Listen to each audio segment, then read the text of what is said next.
Well, hello and welcome to another Tyrrell's Classic Workshop. This time round we're looking at part 2 of the Lamborghini V8 series, the baby Lamborghinis of the 1970s. Started in part 1 with the Urraco, the coupe, the 2+2, 2 main seats and 2 tiny seats in the back with a rather sweet little 2.5 litre V8 engine. And part 2, we're looking at a very rare car indeed, which is called the Silhouette. And Lamborghini, this was an attempt by Lamborghini to widen their market cover in a time of crisis. So they picked the low-hanging fruit, the Urraco, and they went to their trusty partners, Bertone, and said, can you work something magical based on the Urraco? And I think they did work something magical. It was this. We happen to have no less than 2 of the 52 cars built here, so almost 5% of total manufacture. This is the pre-production prototype. This is the second of 2 pre-production prototypes. We've covered some work on this car before in the workshop. It was very rusty underneath. So James, our metal fabricator, has been cutting and shutting all sorts of things on this. And Craig is on with the interior at the moment, which is proving to be very interesting and quite challenging, actually. And this particular car here is one of the 50 or 52, depending on who you speak to. It's either 54 or 52 they made, including the 2 prototypes. This is one of the production cars here, which is a beautiful example. It's finished in Rame Colorado, Colorado copper in English. And this is a beautiful car. It's won various concours and quite right too. It is the original factory colour. If you remember a few videos ago, we had a Countach in the same colour, which looked equally stunning, very much of its era. Colours like this are back in now, but for years they weren't. But great to have them back. But there's a few interesting parts of the Silhouette, and one of them is the wheel design. They were done by Bertone. I don't exactly know who was credited with the wheel design. It could have been Marcello Gandini.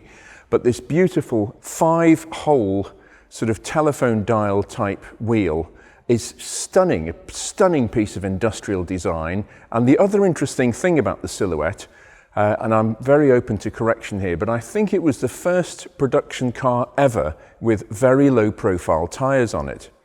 BMW came out with a 70 series low profile tyre in the 1960s, as did Pirelli with the Cinturato HS. But this is from 1977, the Silhouette first came out, and the rear tyres are 40 section tyres, so they're 285 40 15s, which is the aspect ratio. It's the height of the wall of the tyre in relation to the width, 40%, and the fronts are 50 section tyres on narrower 15-inch rims. But this was radical in 1977. Pirelli and Lamborghini, Pirelli were one of those old faithfuls with Lamborghini, if I can call that for so young a company as Lamborghini, and they were prepared to hang on in there even through Lamborghini's darkest hours in the 1970s, finance-wise, and Pirelli really pushed the envelope and came out with these super low-profile tyres, which started out as the P7. And in fact, I think the first car, again, please correct me if I'm wrong, but I think the first car to have tyres like this on was Walter Wolf's Countach. He had the Wolf Formula One racing team. He had a very good relationship with the factory, and they produced special super Countaches for him in period, some of which still exist. And they made the flared wheel arches. They were the first cars, the first Countaches to have the flared wheel arches and the low profile tyres, and then they productionized them for the LP400 S1, as it's now known, in 1980. And of course, I did Ferruccio Lamborghini's Countach, Mr. Lamborghini's own Countach, a few videos ago as well. So we're going to be talking to Craig about the trim on this car, and then I'm going to be taking this car for a run and see how it performs on the road. It's got the 3-litre 4-cam V8 engine, and again, we did some work on this car's engine because the exhaust valves are a known weakness with them. They're the sodium-filled exhaust valves that were so beloved of car manufacturers at the time. In fact, one of the few car manufacturers, just to get really nerdy for a moment, that didn't use sodium-cooled valves was Lamborghini. And the V12 engine, the trusty V12 that had been around since 1963, actually had solid stainless steel valves which were stellite tipped, and they were safe as houses. They would go on for very big mileages, lots of kilometers without worrying about them. But for cost-cutting reasons, I assume, Lamborghini specified sodium-cooled valves for this 3-litre V8 engine. And then we're into the realm of the fact that they have a life. Eventually, in extreme circumstances, they can break, the head can come off them. And all sorts of engines of this era had them. The Maserati Merak V6, which was used in the Citroën SM, Ferrari V8, I've worked on those engines where the heads are broken off the valves, the Ferrari V12s of that era, even the Boxers, right up to the Testarossa, when they went on to Nimonic 80 exhaust valves. Exhaust valves were a problem, so we've done them as a precautionary measure on this one. This car has got a proven track record and it's had the exhaust valves changed in the past, so we have no worries about that. And it's quite interesting that Lamborghini and Ferrari took different routes with these cars at the same time. Ferrari obviously had a lot more resources at their disposal, and they had the stability of the overarching ownership of the road car bit, at least by Fiat, and that gave them very, very large funds to play with. And Lamborghini were in the opposite position. They had to patch and make do and mend. But it's interesting that both their 2+2 cars, which were almost clones of each other, the Lamborghini Urraco and the 308 GT4 Ferrari, were turned into Targa top two-seaters.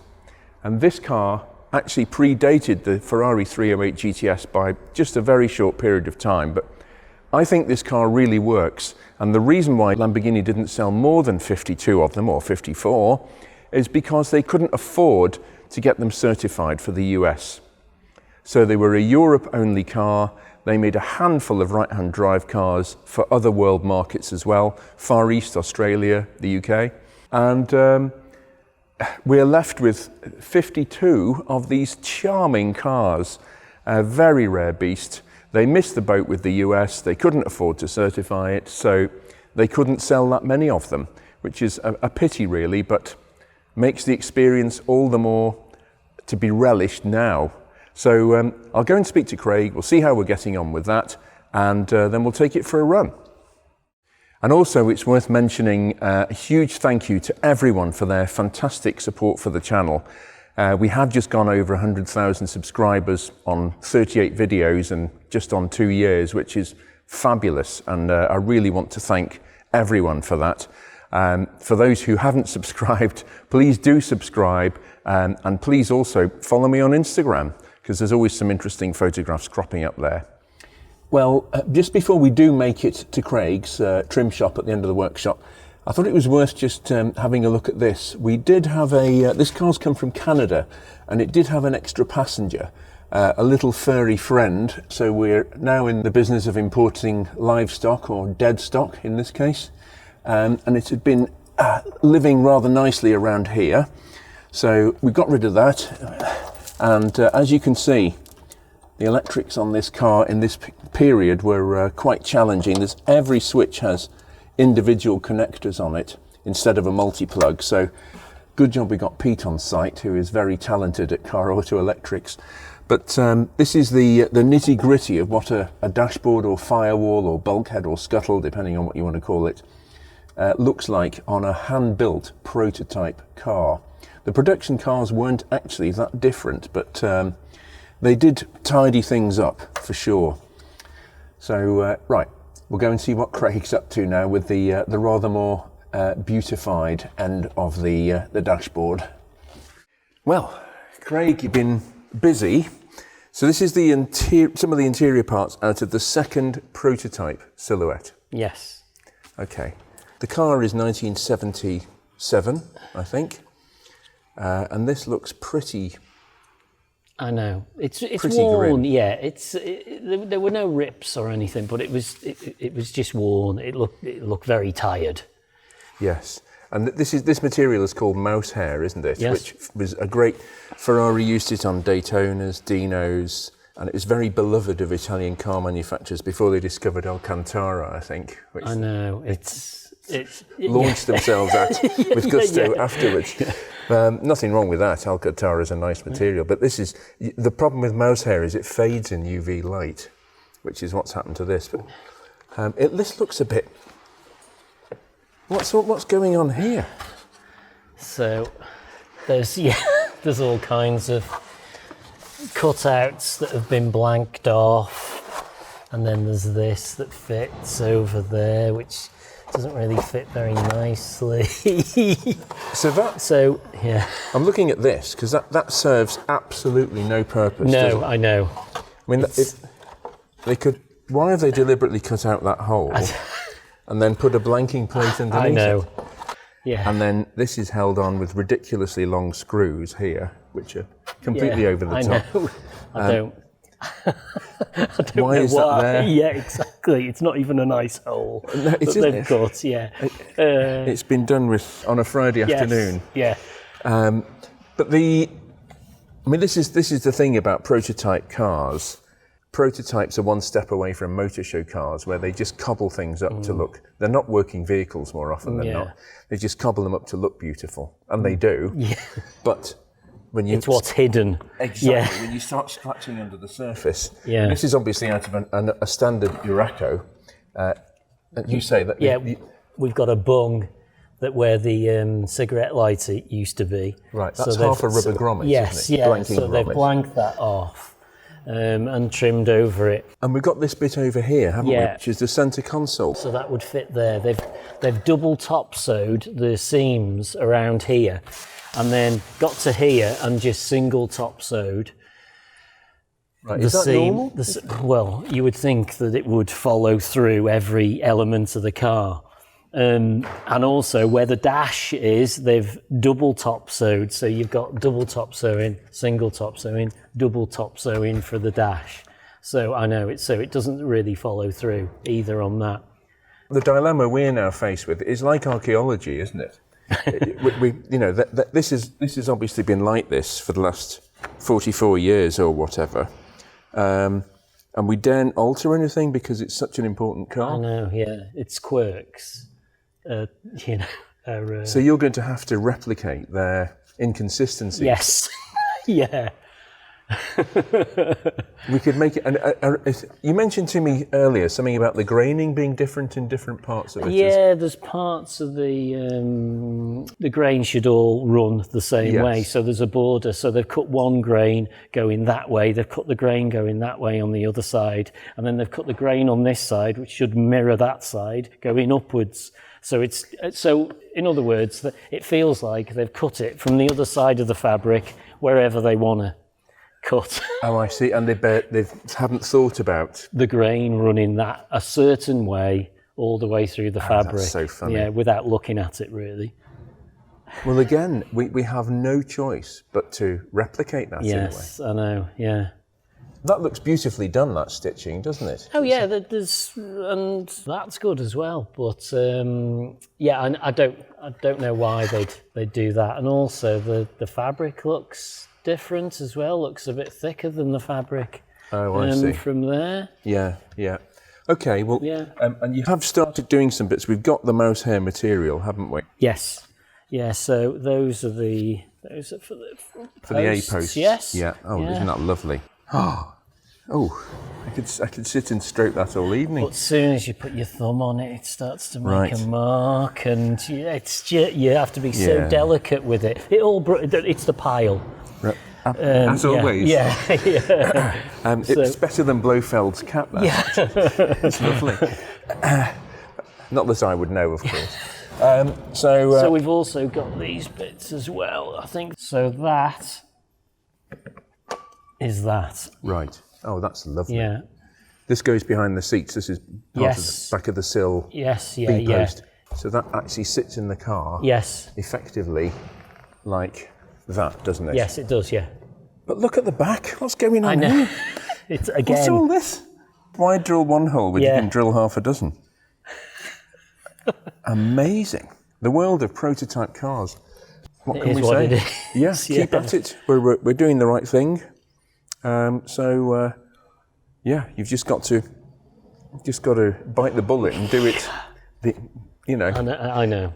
All right. Well, thanks very much anyway. Okay, no problem. Okay. Cheers. Well, I have to say, on a balmy, sunny day, this is a very pleasant place to be. It's quite interesting how different these cars are. I mean, they're both Italian V8s, this and the Ferrari 308 GTS, both from the same era. Both sort of quite similar in some ways. The Ferrari's got a separate chassis. This is a monocoque body, but they were the GT4 Ferrari, as I said earlier, and the Lamborghini Urraco are very, very similar cars, styling-wise. Just a few tweaks by the genius Marcello Gandini to make them look a bit different. But this is very different to a Ferrari 308 GTS to drive from the same era. Different engine, of course. Interestingly, Ferrari, all their production V8s have been the single plane crank V8, which is essentially two banks of four-cylinder engines joined together on a common crankshaft. And that helps at high RPM. The thing about flat plane cranks is, with the acoustics of the engine and with the resonances of the engine, that helps at high RPM to develop more power. Hence, Keith Duckworth, when he was designing the Cosworth DFV, the V8 engine that dominated Formula One racing throughout the late 60s and into the 80s, that was a single plane crank V8, the same as Ferrari used. And Ferrari used a formula, very cleverly, at that time, of a particular type of valve timing, particular cam profile, and they used exactly the same recipe for the Daytona, the Dino 246, and the 308, the early carburetor 308s. And they all had the same power curve and revved to 7,700 RPM. So clever stuff on Ferrari's part. It was sort of modular thinking, really. But this is a very different animal, because this is a twin plane crank V8. So this is like the American V8s architecturally, in that it's got crank throws at 90 degrees instead of 180 degrees. Like a big four-cylinder engine, it's actually got staggered crank pins, and that makes for a completely different firing order and a completely different characteristic. And that gives the V8 burble, which we all know and love so well.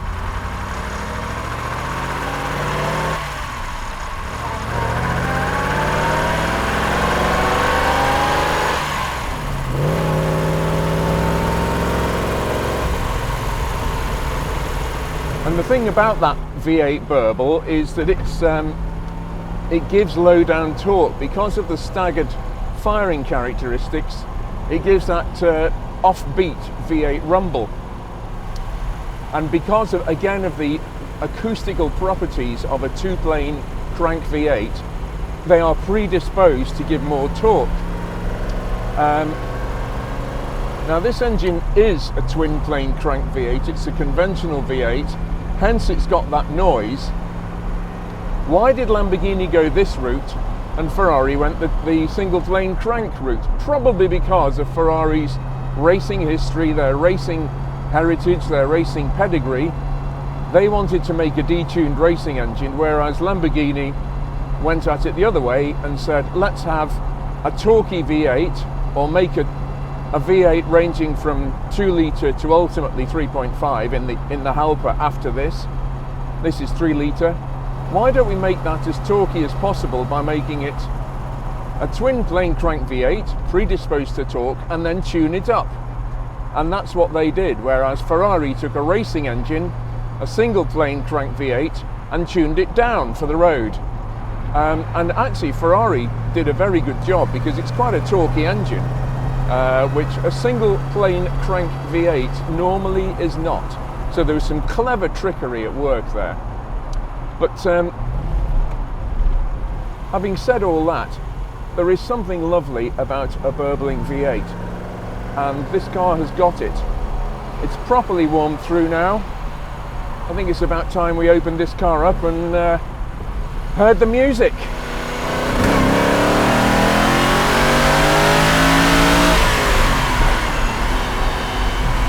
Lovely, lovely, lovely, lovely. A little bit of hesitation there, We'll just try that again. May just have been that the carbs needed cleaning out. The car has been shunted round a little bit. Yeah, that's better.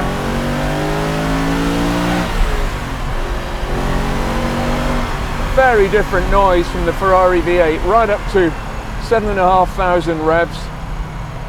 Just a sweet little engine, this all-alloy Lamborghini V8, designed in-house.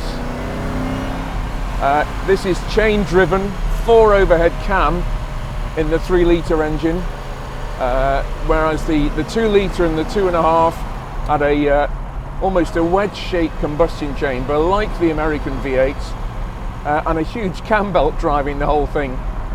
I'm no great lover of cam belts. Give me a chain any day. But this is a sweet car to drive. It's a bit bouncy on the road because it's open. You haven't got the roof, so it does suffer a little bit with scuttle shake, just a tiny amount. But that's a trade-off you get for an open car. And it's amazing. It is amazing the trade-off between an open car and a closed one. Give you an example. I remember in the 1980s, for the first time, I used to do a lot of work on Porsche 944s, and I drove a 944 convertible, and it was quite a new car. It hadn't done a huge amount of miles, and I was absolutely shocked at the way this thing handled. It was like a biscuit in a bowl of custard. It was terrible.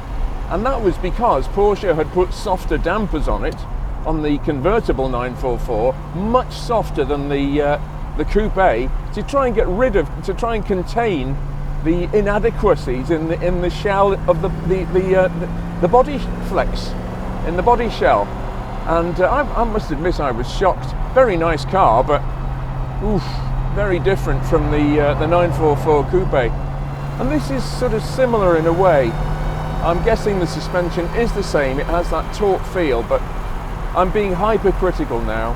I can feel that there's a tiny bit of scuttle shake here, where the body is flexing slightly, but still, this is a very, very wonderful place to be. I don't consider that a negative point of the car, it's just a characteristic. Again, I drove a Maserati 4200 Spider a few months ago, and that also suffered from a lot of shell flex and scuttle shake. It just happens with open cars to a greater or lesser degree. But this car is lovely. It's an absolute delight. That burbly little V8 in the background, even the steering wheel, this sweet super dished steering wheel, it's like a little go-kart. It's such a tragedy that Lamborghini didn't have more success with this car, because it's just bags of fun. Here we go again.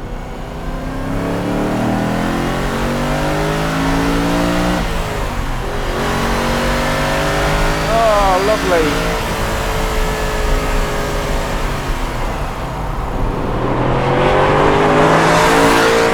What a delight. This is so different from a Countach. I almost can't describe it. The Countach is extremely focused. It's very uncompromising. It's quite claustrophobic. It's very fast. It handles very well. But this car, okay, of course it handles beautifully and it goes nicely, but it's far more of a user-friendly car. As you'd sort of expect, this was an entry-level car for Lamborghini at the time. And they expected to sell shed loads of these things in Urracos, and it didn't happen. But it does feel more like an ordinary car than the Countach, which is not really a hugely sweeping statement, saying as the Countach feels like nothing else on earth, but this is more real world in a way. It's more accessible, it's slightly more tame. And again, that's no criticism. All in all, a lovely, lovely car. Well, that concludes part 2 of our Lamborghini V8 journey. We'll be doing the Lamborghini Helper part 3 at some stage in the near future, just to conclude the hat trick. And once again, don't forget to subscribe Check out the Instagram account, and we'll be back with something else very soon.